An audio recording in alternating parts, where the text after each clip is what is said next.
मुझे अपना के मुझे फिर से पराया क्यों कर दिया माँ?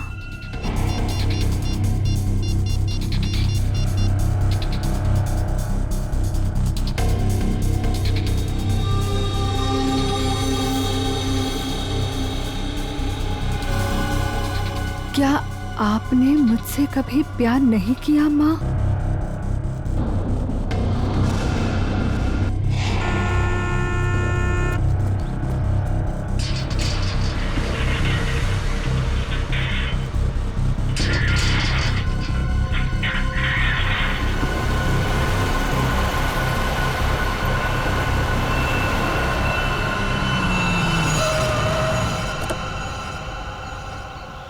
नमस्ते मैडम जी।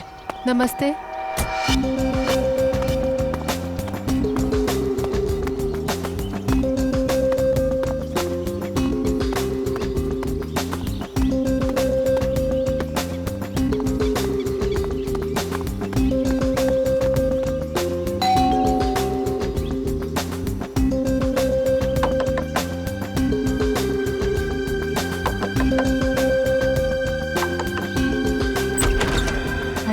दरवाजा कैसे खुला है?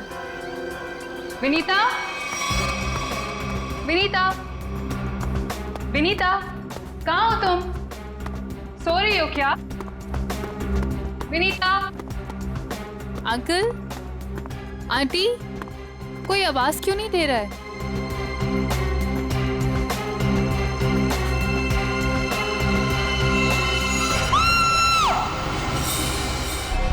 काफी खून बहा है सिर से, लगता है किसी भारी चीज से मारा गया। सर बाथरूम में ये लोहे का रॉड मिला है सर, इस पे ताजे खून के धब्बे हैं। सर हो सकता है इन दोनों को मारने के लिए इस रॉड का इस्तेमाल किया गया है। उंगलियों के निशान मिल सकते हैं इस पे।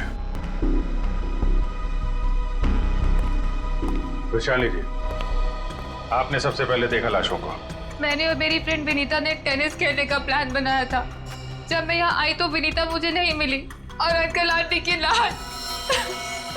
लाश के आसपास किसी को देखा था? यहाँ पे कोई नहीं था। और बाहर का दरवाजा खुला हुआ था? जी, पर मुझे विनीता की फिक्र हो रही है क्योंकि उसका फोन सुबह से बंद आ रहा है। विनीता का कोई फोटो है आपके पास? फोटो तो ये रही। वंश सर, ये फोटो सब चेक ना किया और पुलिस स्टेशन में भेजो, इसकी जान को खतरा हो सकता है। सर। और आप हैं यहाँ के वॉचमैन। वॉचमैन का मतलब समझते हो? घर का रखवाला। ये रखवाली की तुमने अपने मालिक और मालकिन की? कैसे कहूँ साहब, अब तो ये बोझ पूरी जिंदगी मेरी आत्मा पर रहने वाला। तुम्हारे रहते हुए खूनी अंदर आया तो आया कैसे? ये बात तो मेरे लिए भी पहेली बनी हुई है। ऐसी पहेली सुलझाना सीआईडी को अच्छी तरीके से आता है। प्लीज साहब, मेरे बाबूजी से इस तरह बात मत कीजिए, ये दिल के मरीज है और अगर इन्हें कुछ हो गया तो मेरा क्या होगा? चुप कर, माफ करना साहब, मेरा बेटा है, मुझसे बहुत प्यार करता है। चल जा, बाहर जाके बैठ। कल रात विनीता घर पे थी? हाँ साहब, वो घर पे ही थी, मगर रात को देर से आई थी। 2 बजे घर पे आई थी वो। और वैशाली जी, आप कितने बजे आई? सुबह 8 बजे। मतलब विनीता यहाँ से रात 2 बजे से सुबह 8 बजे के बीच में गई है? नहीं गई साहब। नहीं गई है तो घर पे कहाँ है? तुम ड्यूटी पे कितने बजे सो रहे थे ये बताओ। नहीं साहब, हम बिल्कुल नहीं सोए।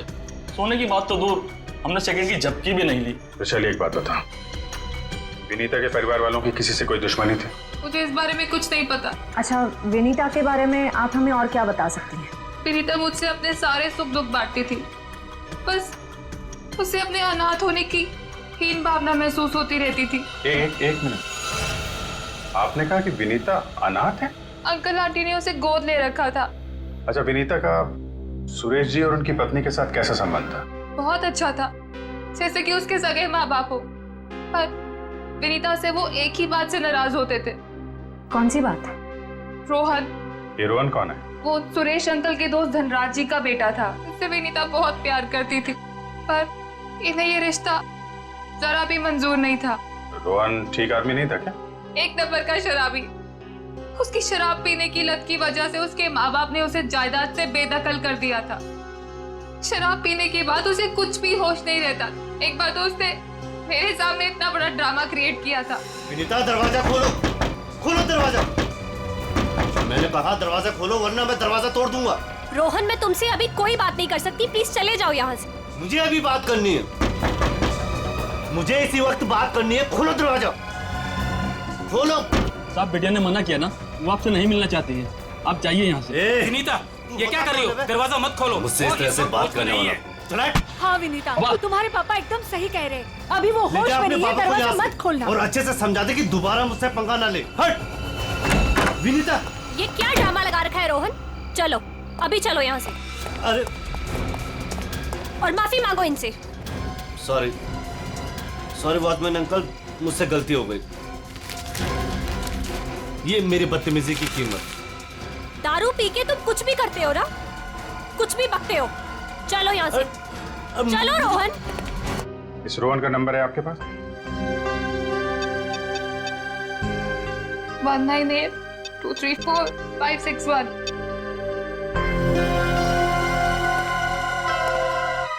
रोहन का फोन भी बंद आ रहा है। सर, अब एक बात समझ में नहीं आ रही है। अगर वो खूनी मेन गेट से अंदर नहीं आया तो फिर कहाँ से आया?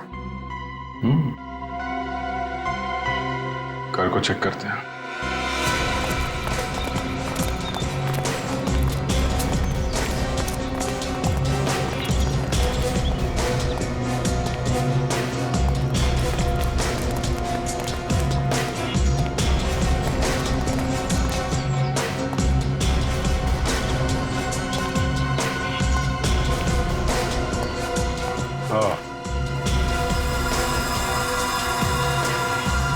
ये देखा?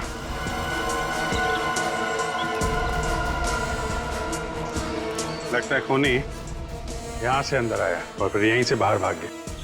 सर, खूनी यहाँ से आ जा सकता है, लेकिन खूनी विनीता को यहाँ से कैसे लेके जा सकता है? हाँ सर, अगर विनीता के साथ उसने जोर जबरदस्ती की होगी तो विनीता चीखती चिल्लाती शोर मचाती। हो सकता है विनीता को बेहोश कर दिया। इसके पहले उसे कुछ हो, हमें उसे ढूंढना होगा और इस रोहन से भी मिलना पड़ेगा।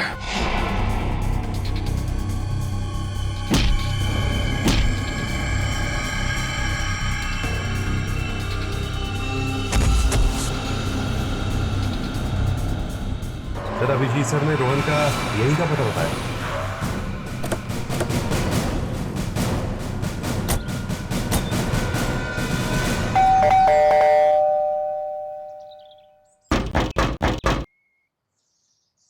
सर, ये रोहन वाकई में अंदर नहीं है या फिर जानबूझ के दरवाजा नहीं खोल रहा है? अभी पता चल जाएगा।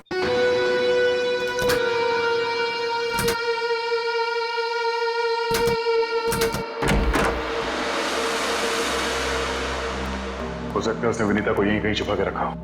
घर में सामान भी ज्यादा नहीं है, पूरा घर खाली दिखाई दे रहा है। हाँ, वैसे भी कंगाल है वो। माँ बाप ने तो बेदखल कर दिया था उसे। सचिन,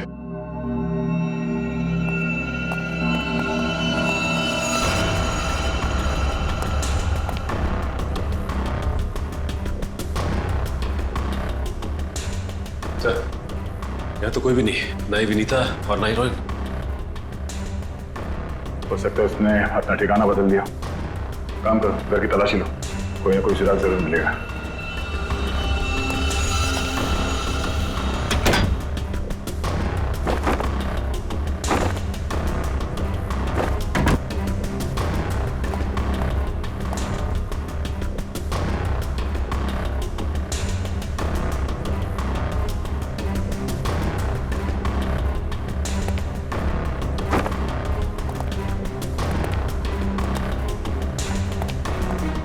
चारों तरफ किताबें ही किताबें पढ़ी। लगता है इस रोहन को किताबें पढ़ने का बहुत शौक था। नजरिया बदलिए,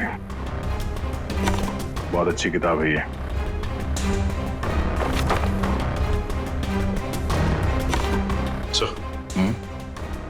ये देखिए, इस डस्टबिन में ये दस्ताने पड़े थे। लगता है किसी ने अभी भी जलाया। मतलब इन दस्तानों का इस केस से कुछ लेना देना है।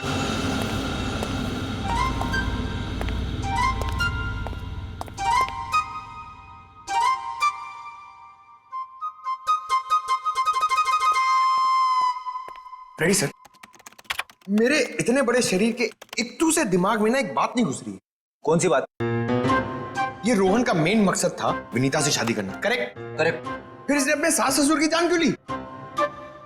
अरे वृषाली ने बताया था ना कि उसे शराब पीने की बहुत जबरदस्त लत थी, और शराब के नशे में लोग अक्सर कुछ भी कर जाते हैं, उन्हें कुछ याद नहीं रहता। हाँ क्या? क्या? शराब के नशे में इतनी ऊंची दीवार कोई कैसे चढ़ सकता है, भले रस्सी के सहारे क्यों? और फिर विनीता, वो तो शराब नहीं पीती, वो क्यों गई रोहन के साथ? सर वैसे भी विनीता तो उनकी सगी बेटी थोड़ी थी। जो कुछ भी हो, जो कुछ भी हो, लेकिन वो अपने माता पिता से बहुत प्यार करती थी। नहीं नहीं नहीं, कुछ और ही चक्कर है। लगता है इन दोनों को मारने का ही प्लान था। सर, हाँ, लगता है ये काम किसी लुटेरे का होगा। फ्रेडी लुटेरा नहीं हो सकता। कोई लूटने के लिए आता तो घर का सारा सामान वैसे के वैसे कैसे रहता? नहीं नहीं, ये मुजरिम जो भी है ना, उसका एक ही मकसद था, इन दोनों को खत्म करने का। सर, हाँ, एक बहुत ही हैरान कर देने वाली बात पता चली है। क्या? सर, विनीता ने 1 हफ्ते पहले फायर ब्रिगेड में फोन किया था, और ये रही उस फोन कॉल की audio clip. Hello fire brigade, मेरे घर पे आग लगी है, प्लीज जल्दी किसी को भेज दीजिए। मेरा एड्रेस है 603 हर्ष विहार शांति नगर। लेकिन सर, जब फायर ब्रिगेड वाले उनके घर पहुंचे तो विनीता की मम्मी माला जी ने उन्हें ये कहकर वापस भेज दिया कि वहां कोई आग वाग नहीं लगी है। हाँ, उसके घर में तो कोई आग लगने का निशान भी नहीं मिला। अरे झूठ क्यों कहा उसने? यही बात तो समझ में नहीं आ रही। फायर ब्रिगेड वाले ने खुद देखा था स्टोर रूम से धुआं निकलते हुए, उसने अंदर जाना भी चाहा, लेकिन माला जी ने उसे रोक दिया। माला जी ने फायर ब्रिगेड वाले को अंदर जाने से रोक दिया? क्यों? कुछ और ही चक्कर है।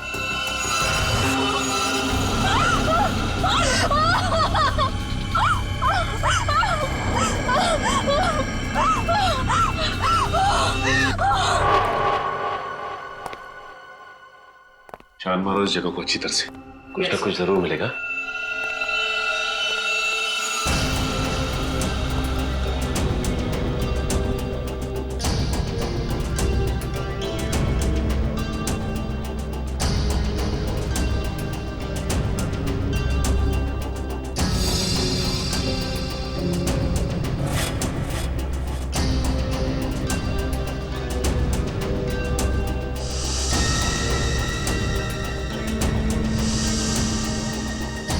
ये क्या हुआ सर? सीलिंग पे पेंटिंग बनाया। बड़ी ही अजीब बात है। देखते हैं।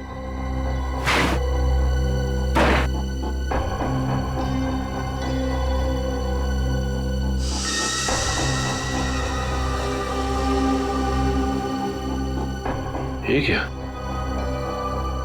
ये तो लगता है धुएं से बना हुआ निशान है, जलने की वजह से। मतलब सर, फायर ब्रिगेड वाला सही कह रहा था, यहाँ पे आग तो जरूर लगी है।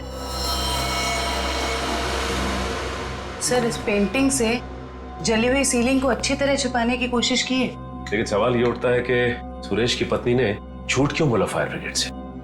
आखिर यहाँ पे ऐसी कौन सी आग लगी थी? सीलिंग का सिर्फ यही वाला हिस्सा जला।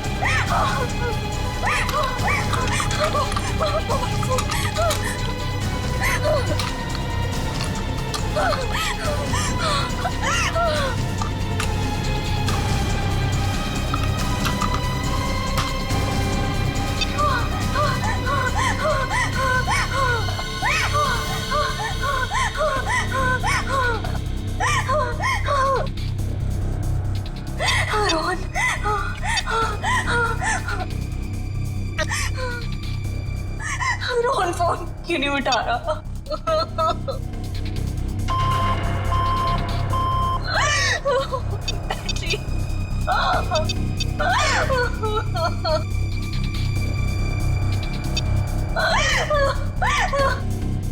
वैशाली पे फोन नहीं बता रही।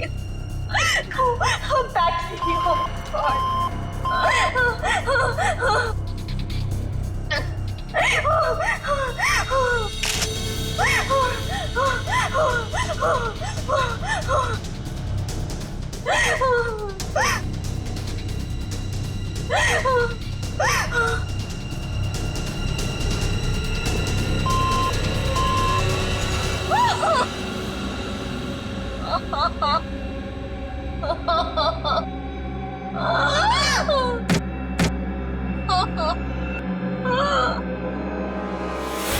बस मौत रात को 1 बजे से 3 बजे के बीच में हुई है।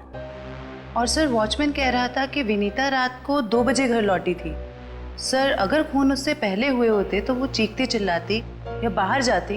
मतलब खून 2 और 3 बजे के बीच में हुए हैं। सालून साहब, हमें जो लोहे का रॉड मिला था उसके ऊपर से खूनी के उंगलियों के निशान मिले या नहीं? नहीं, बस कोई उंगलियों के निशान नहीं मिले। नहीं मिले? रोहन के घर में से हमें आधे जले हुए ग्लव्स मिले थे। कहीं रोहन ने वो ग्लव्स तो नहीं पहने थे ये खून करते वक्त? हो सकता है, तारिका वही चेक कर रही है। सर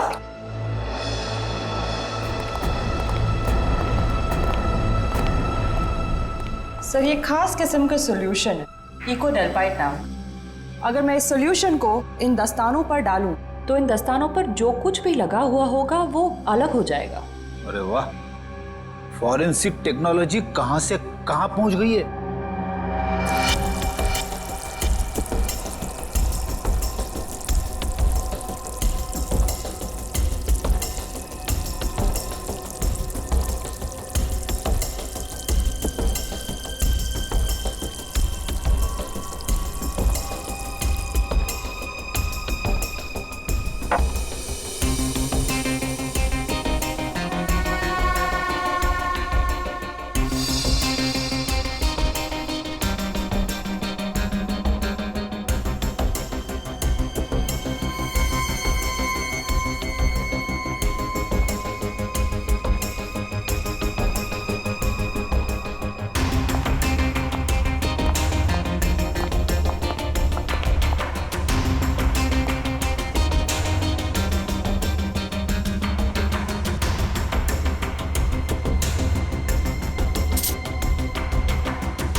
अरे इन पे तो खून लगा है, देखते हैं किसका है।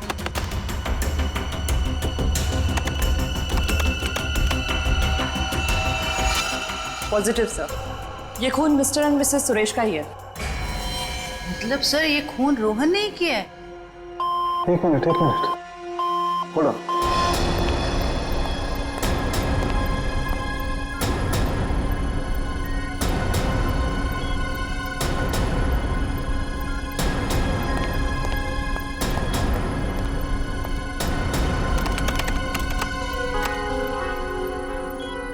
बस वो देखो, दस्तानों पर ये जो दिखाई दे रहे हैं ये रस्सी के रेशे। सर कहीं ये वही रस्सी तो नहीं जो हमें विनीता के घर के बाहर मिली थी? ये डॉक्टर साहब का कंप्यूटर कैसा है? टी करते रहता है। बस दस्तानों पर रस्सी के रेशे के अलावा कुछ और भी है। क्या? थोड़ा वक्त दो, पता लगाता हूं।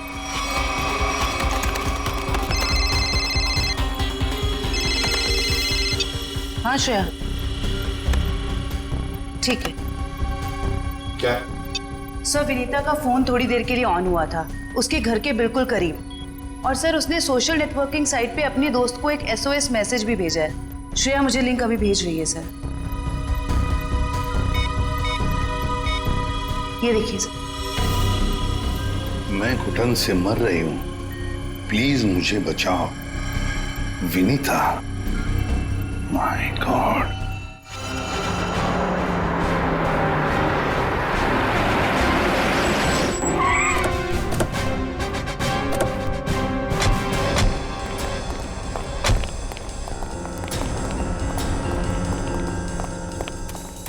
मोबाइल कंपनी ने बताया कि विनीता का फोन आखिरी बार यही ऑन हुआ था। इस घने जंगल में नेटवर्क मिला, यही बड़ी बात है।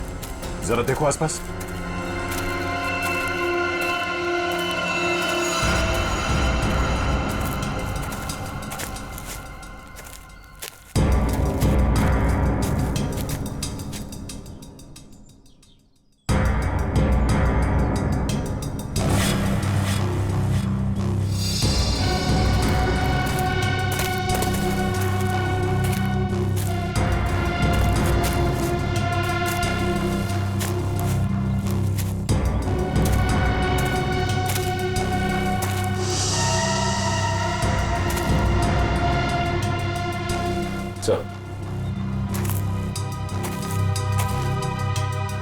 सामने झोपड़ी दिखाई दे रही है।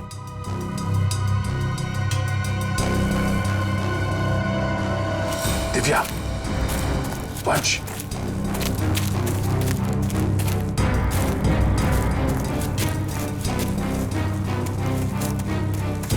चौकन्ने रहना।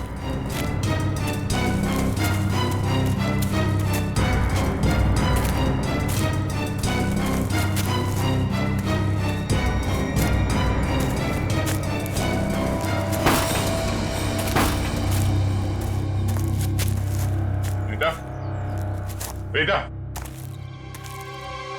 तो तलाशी लो।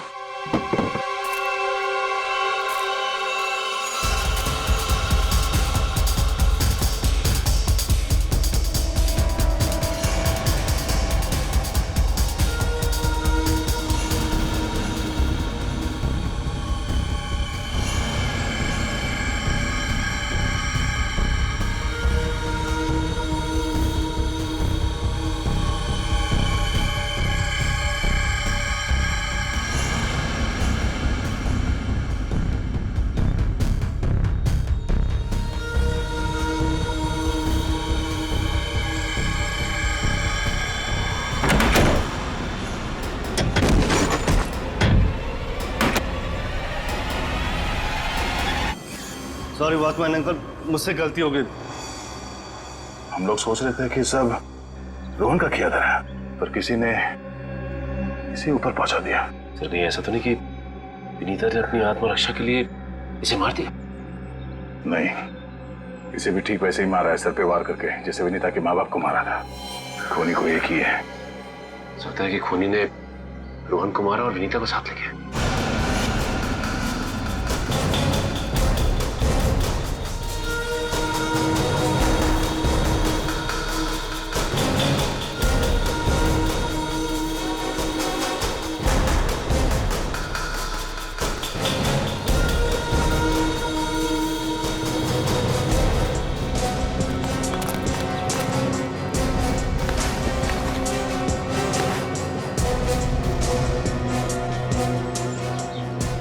सर आसपास भी कुछ नहीं मिला। तो कुछ नहीं मिला। सर ये देखिए, फावड़ा और कुदाल।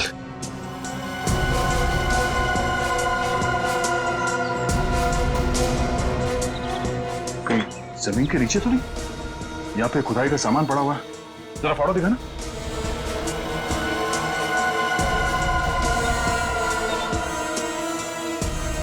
इस फावड़े पे गीली मिट्टी लगी हुई और ये पत्ता। तो विनीता को यहाँ जमीन के नीचे रखा गया है, जंगल के किसी ऐसे हिस्से में जहां पे ये पत्ते मिलते हो। ढूंढो, जरा देखो आसपास।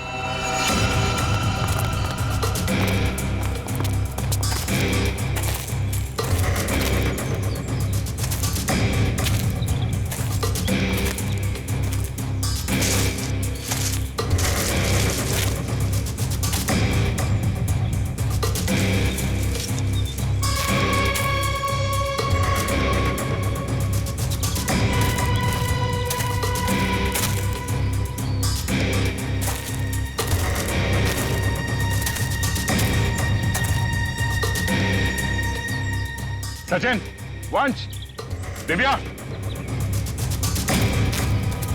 ये देखो, लगता है हाल फिलहाल में यहाँ खुदाई हुई है।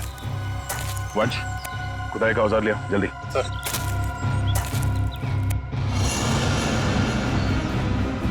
गुड, यहाँ पे खोदना शुरू करो।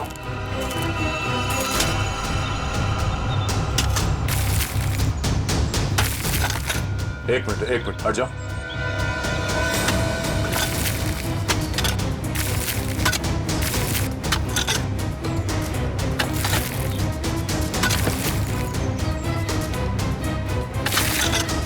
सर कुछ है? एक मिनट, खोदना बंद करो, हाथ से निकालो।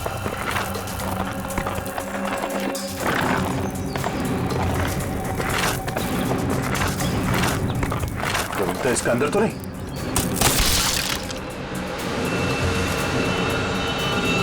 विनीता! ओह नो, सांसें धीमी चल रही है, इसे अस्पताल ले जाना होगा। निकालो उसको बाहर जल्दी।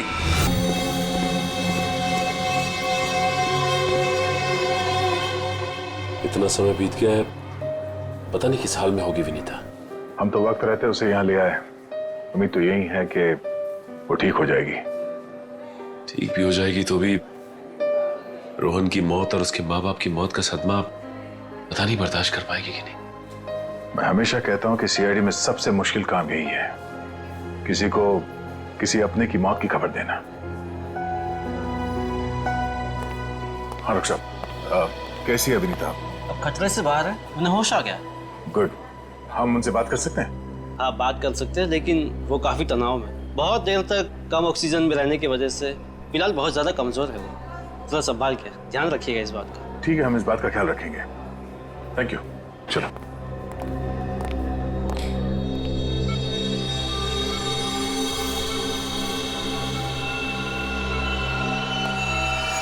अरे नहीं, लेटे रहो, आराम करो। Thank you sir. डॉक्टर ने बताया कि आप लोगों ने मेरी जान बचाई। अरे हम तो बस एक जरिया थे, जान बचाने वाला तो वो है। ये ऊपर वाले की भी मुझे समझ नहीं आती। जब उसने मेरी जान बचाई तो मेरे मम्मी पापा की जान भी बचा लेते। तो तुम्हें अपने माता पिता के मर्डर के बारे में पता है? हाँ जी सर, जिस वक्त ये सब हुआ मैं नीचे हॉल में रोहन से फोन पे बात कर रही थी, तभी मैंने कुछ आवाजें सुनी। फिर क्या हुआ? और जैसे ही मैं दौड़ के ऊपर गई तो किसी ने मुझे क्लोरोफॉर्म सुंघा दिया, लेकिन मैं पूरी तरह से बेहोश नहीं हुई थी।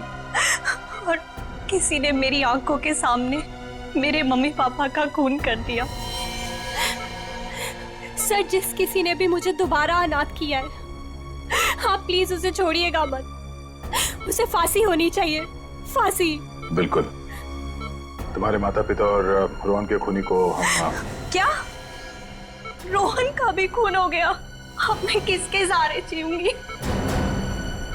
प्लीज सर, संभालिए अपने आप को, प्लीज। अच्छा ये बताइए कि आपको कब पता लगा कि आप उस बॉक्स के अंदर बंद हैं? जब मेरी आंखें खुली तो मैं एक घुटन भरे बक्से में थी। मुझे नहीं पता था कि किसी ने मुझे जिंदा दफन कर दिया। अच्छा विनीता, उनमें से किसी का चेहरा देखा था तुमने? नहीं सर। ठीक है। डॉक्टर साहब, दया, वो जो रस्सी है, उस रस्सी पर मुझे भेड़ का बाल मिला है। उस रस्सी पे भेड़ का बाल मिला? हाँ दया, भेड़ का बाल, और भेड़ भी ऐसी वैसी नहीं, हिमालय पर रहने वाली भेड़। ओह, मतलब वो रस्सी किसी ऐसे आदमी का है जो हिमालय पर्वत के आसपास जाके आया है या फिर वहीं का रहने वाला है? बिल्कुल बिल्कुल। ठीक है डॉक्टर साहब, मैं आपसे बाद में बात करता हूँ। ओके। अच्छा हाँ दया, विनीता कैसी है? ठीक है, होश आ गया उसे। गुड गुड, चलो ठीक है फिर, बाय। Okay sir. विनीता, ये बताओ कि तुम्हारे आसपास में कोई ऐसा आदमी है जो हाल ही में हिमालय जाके आया था क्या, या फिर वहीं का रहने वाला हो जो यहाँ पे आया हो? सिर्फ हिमालय पे नहीं, नेपाल भी गए थे मम्मी पापा।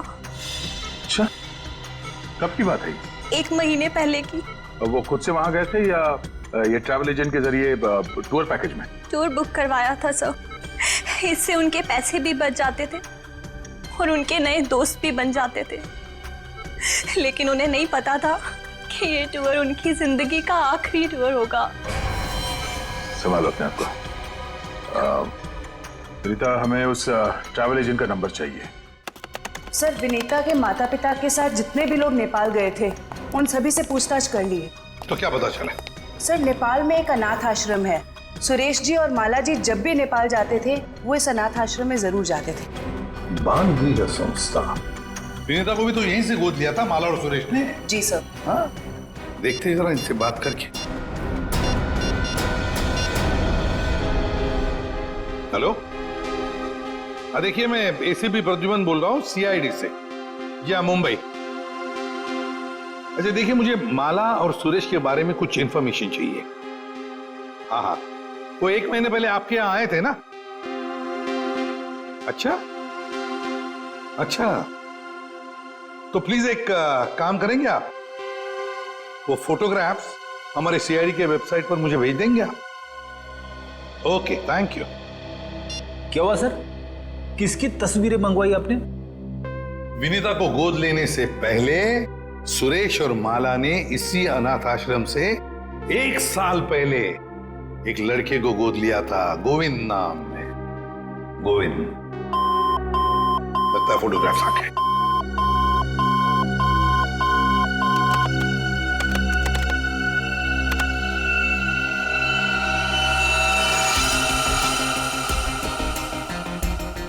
पांच साल की उम्र थी, साल 1999।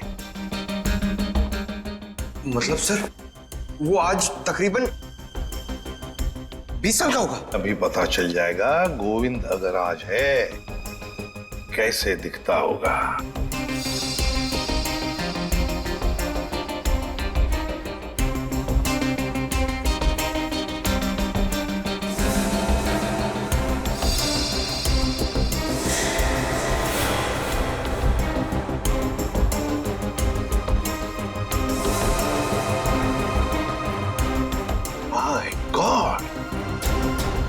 माय गॉड, ये गोविंद है।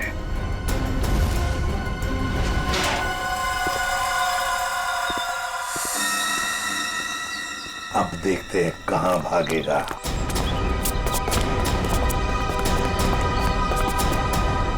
ठीक है सर, हमें देख के अंदर भाग गया है। जब गीदड़ की मौत आती है तो वो शहर की तरफ भागता है, मगर ये तो अंदर भाग गया। मगर सर, वो अंदर की तरफ क्यों भागा? वो तो पकड़ा जाएगा। ऐसे मुजरिम बाहर की तरफ भागते हैं, मगर ये अंदर भागे या बाहर, पकड़ा तो ये जाएगा ही। कहां गया ये? अभिजीत, दया सर, फैल जाओ, मैं सामने से घुसता हूं।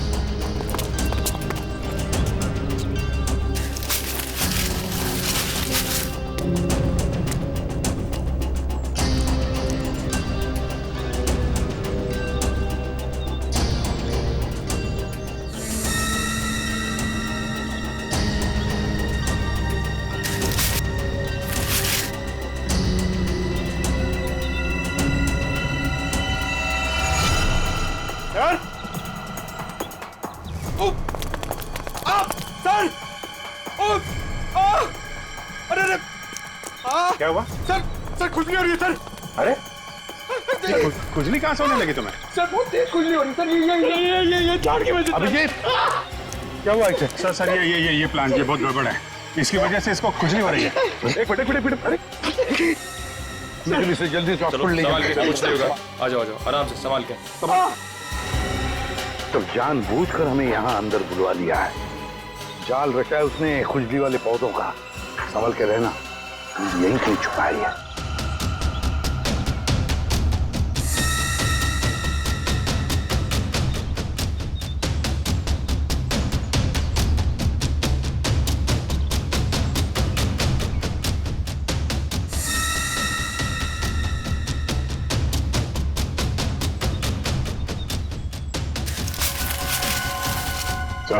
हाँ?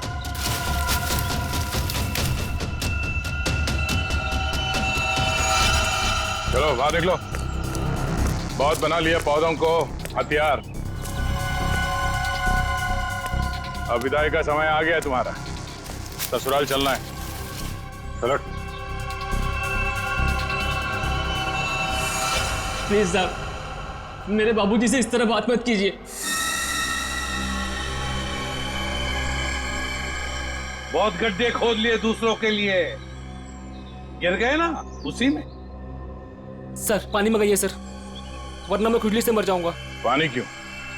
खुजली का इलाज हम अपने साथ लेके चलते हैं। किसी औलाद के लिए अपने माँ बाप का खून करना इतना आसान नहीं होता सर, फिर चाहे वो माँ बाप सौतेले क्यों ना हो। गोद लिया था ना उन्होंने तुम्हें, फिर वॉचमैन को क्यों सौंप दिया? यही सच तो मैं भी जानना चाहता था सर, कि मुझे गोद लेने के 1 साल बाद मेरे माँ बाप को ऐसा क्या सूझा कि उन्हें लगा उन्हें एक लड़की को गोद लेना चाहिए, और मुझे फिर ऐसे ही सड़क पर छोड़ दिया और विनीता को गोद ले लिया। क्या तुम्हें सड़क पे छोड़ दिया? हाँ सर, ऐसा बर्ताव तो कोई अपने जानवर के साथ भी नहीं करता जैसा उन लोगों ने मेरे साथ किया। वो तो भला हो मेरे बाबूजी का, जो उन्होंने मुझे रोता हुआ बस स्टॉप पर देखा और अपने साथ अपने घर ले गए, और तब मेरी अच्छी परवरिश की उन्होंने। सुरेश और माला ने पहचाना नहीं तुम्हें? नहीं सर, मैंने हाल फिलहाल में उनके घर जाना शुरू किया था। मेरे बाबूजी की उम्र हो गई थी तो मुझे लगा मुझे नौकरी करनी चाहिए।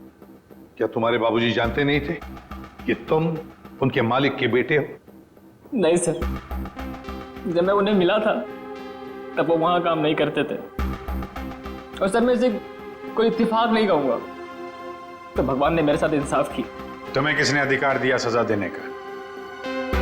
सजा देने का हक सिर्फ अदालत को है। क्या तुम शुरू में ही पहचान गए थे उन दोनों को? ये बात तुम्हें मालूम कैसे पड़ी कि उन्होंने तुम्हारे साथ ऐसा किया था? नहीं पहचाना था सर। एक दिन मैं बगीचे में काम कर रहा था तो माला मैम साहब ने मुझे घर के अंदर बुलाया था किसी काम से। विनोद! जी मैम साहब। जरा ऊपर आना, तो काम है। अभी आया। जी मैम साहब। विनोद, देखो ये पुरानी अलमारी है, इसे ठीक से स्टोर रूम में रख देना। हाँ जी मैम साहब। हाँ।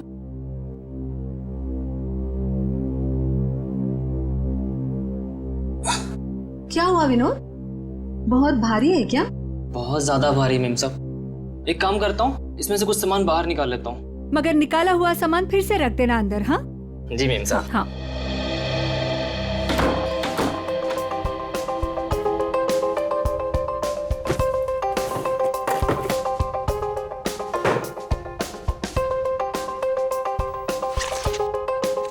कितनी प्यारी प्यारी ड्राइंग्स हैं।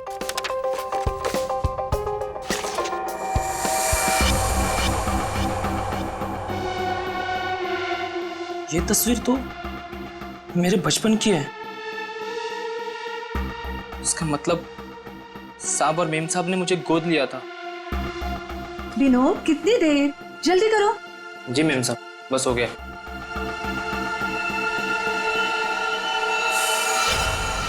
और फिर तुम नेपाल गए सच्चाई का पता लगाने?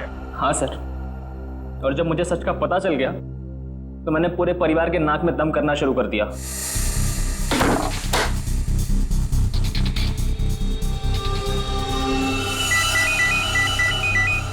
किसका फोन है? हेलो हेलो, अरे जवाब क्यों नहीं दे रहे हो? हेलो, कौन है? ऐसा क्यों किया? कौन बोल रहा है? आपका बेटा। बेटा? क्या? बताइए, ऐसा क्यों किया? मुझे अपना बनाकर फिर से अनाथ क्यों कर दिया? देखो, ऐसी बातें फोन पर नहीं होती है। आमने सामने मिलो, फिर बैठ के बात करते हैं। बताइए कहाँ मिलना है? मेरे घर। ठीक है, पहुंच गया।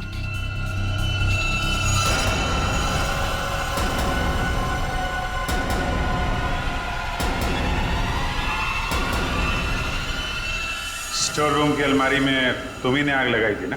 हाँ सर, पर माला जी नहीं चाहती थी कि उनकी सच्चाई दुनिया को मालूम पड़े और समाज में उनकी बेइज्जती हो, इसीलिए फायर ब्रिगेड को भी उन्होंने वापस भिजवा दिया। और रोहन? रोहन को क्यों मारा?